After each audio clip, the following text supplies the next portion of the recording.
The honeymooners on Highway 27. Eli and Marissa Dalton had been married for exactly 9 hours when they crossed the state line.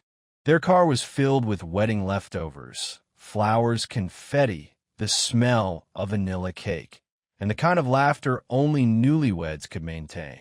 They were heading 2 states over to a quiet lakeside cabin for their honeymoon, a place so remote it barely existed on the map. That was the point. Peace, silence, each other.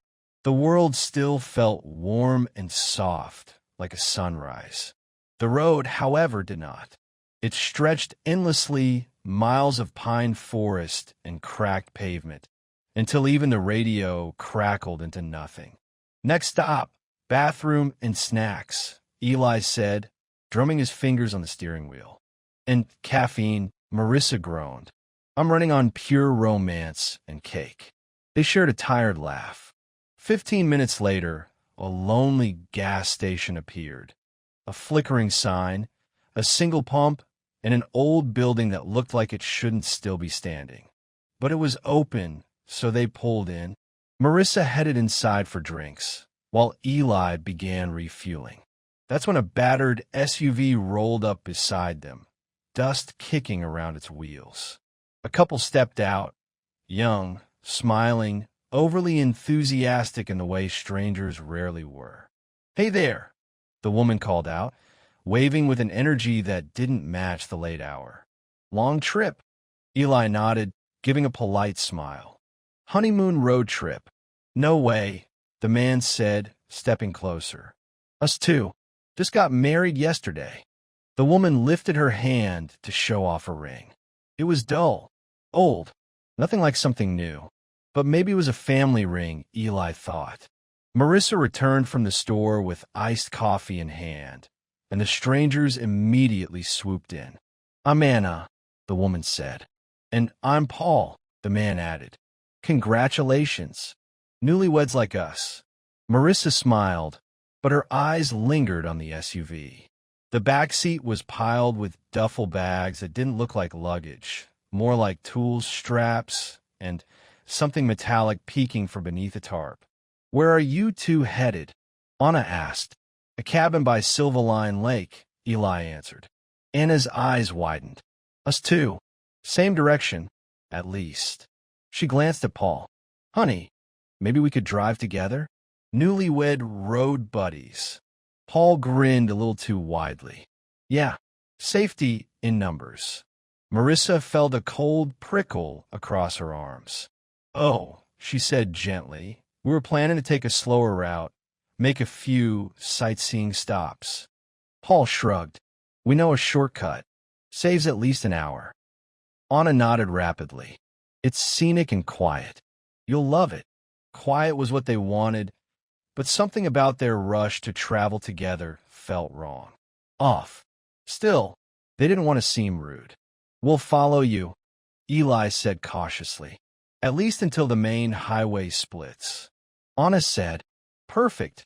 As they pulled away, the SUV led the way down a narrow road that diverged from the highway, one that wasn't on any map Marissa checked. Eli kept his voice low. "You feel weird about them too?" "Very weird," she whispered. Anna said they got married yesterday, but her ring literally looked antique. "And did you see the bags in the back seat?" Eli nodded. "Like camping gear, but not really." "And another thing," Marissa added, "Paul said they've been married for a day, but when you asked where they're from, he said they've been traveling for weeks." Eli tightened his grip on the wheel. Their stories don't match. Ahead of them, the SUV moved faster, almost like they didn't want to give the newlyweds time to think. The forest thickened around them, and the road turned from asphalt to gravel, then from gravel to dirt. "This doesn't feel like a shortcut," Marissa whispered. Eli slowed the car slightly. "If they stop anywhere secluded, we're turning around." Minutes later, the SUV rounded a bend and stopped beside a clearing. Not a campground, not a cabin, just a wide, open dirt lot, and scattered around it, broken cars, 5 of them, maybe 6, rusted, windows smashed, tires missing, doors torn off, like a graveyard of abandoned vehicles. Eli, Marissa breathed, turn around. Now. But before they could move, Paul and Anna stepped out of their SUV. Anna waved them forward with a too joyful gesture. Come on, it's safe here. Great spot to stretch your legs. Paul stood behind her, expression blank and unreadable. Eli lowered his window an inch. We're good. Actually, we forgot something at the gas station. Paul took a step closer. You sure? We brought drinks. Snacks. Everything. Plenty to go around. Marissa's throat tightened. No, we really should go. Anna's smile stretched unnaturally. But we just got here. Eli tapped the gas. Maybe another time. Marissa leaned out the window, feigning embarrassment. We forgot to buy alcohol for a little celebration tonight. You know, honeymoon night. Kind of important. Anna, her smile faltered for the first time. Paul's hand twitched by his side. Not quite a fist. Not quite relaxed. Eli put the car into reverse. Anna's eyes narrowed. You don't have to go back for that. Paul's voice dropped. Stay. Just a few minutes.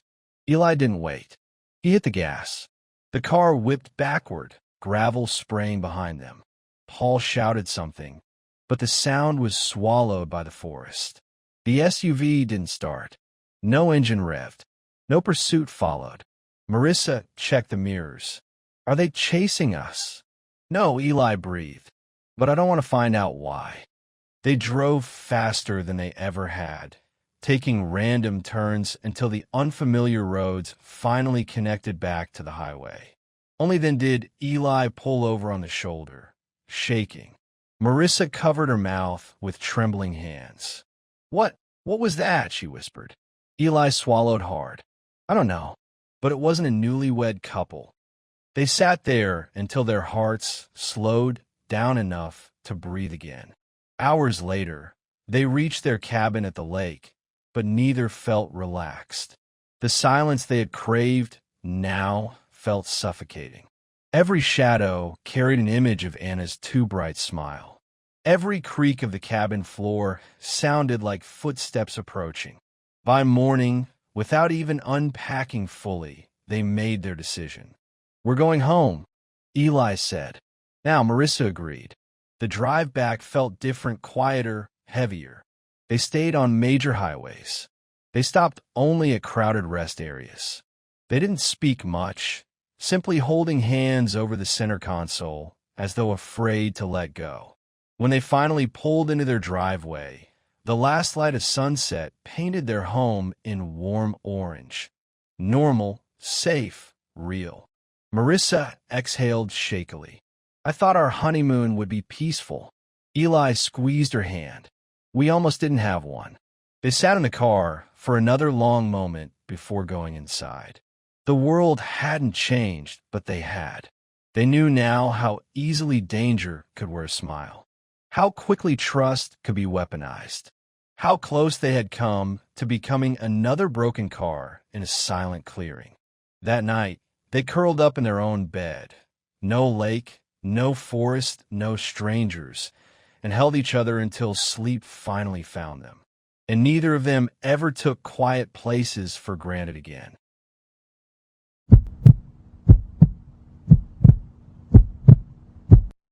The Woman in the Dark Pines.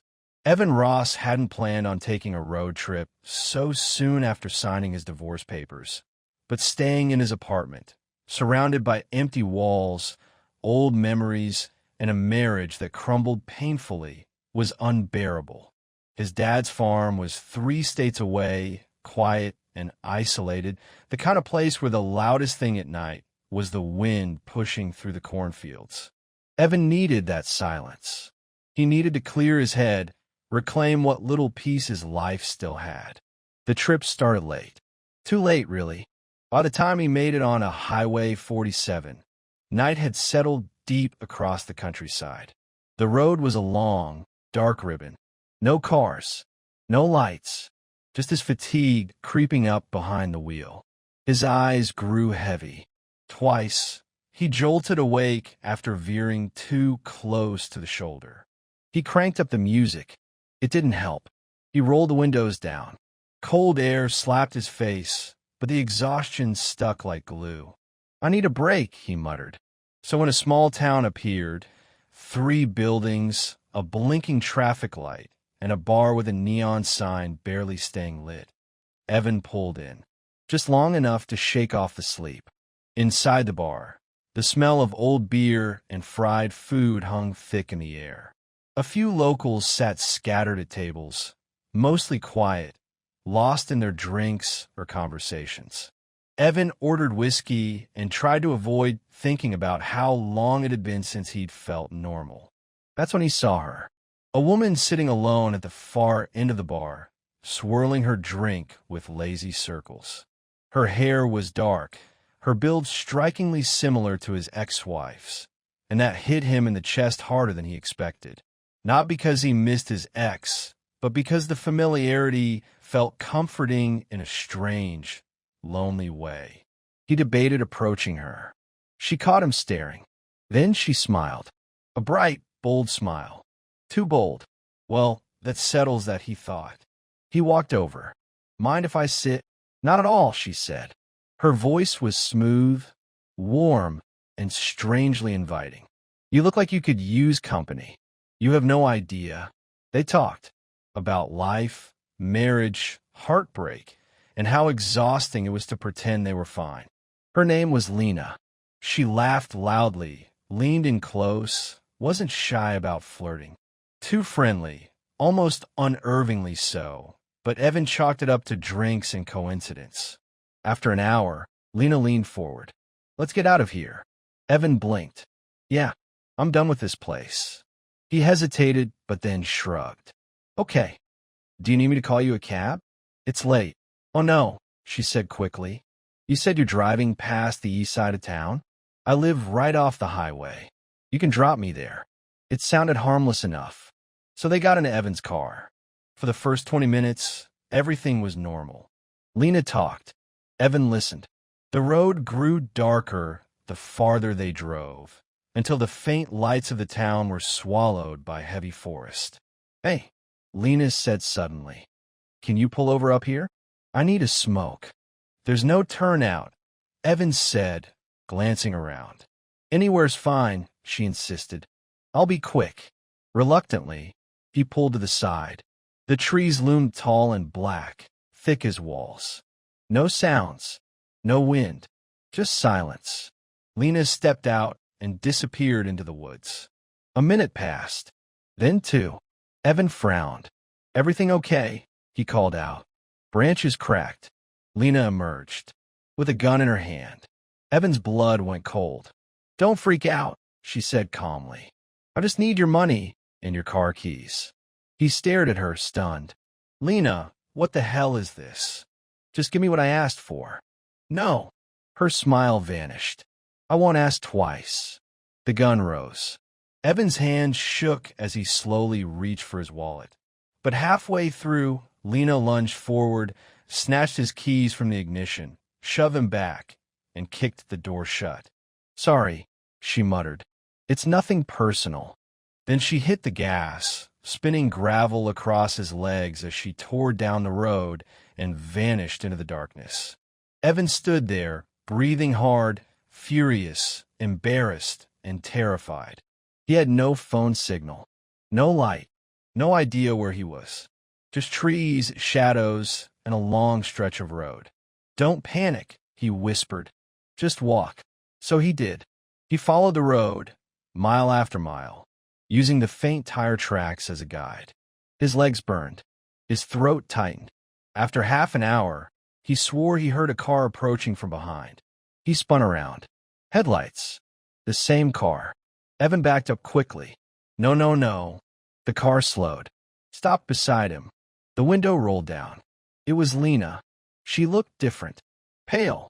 Shaking. Not the confident, smirking woman who'd robbed him minutes earlier. "Get in," she said quietly. "Please." Evan didn't move. "Are you kidding me?" "I'm not going to hurt you," she said, voice trembling.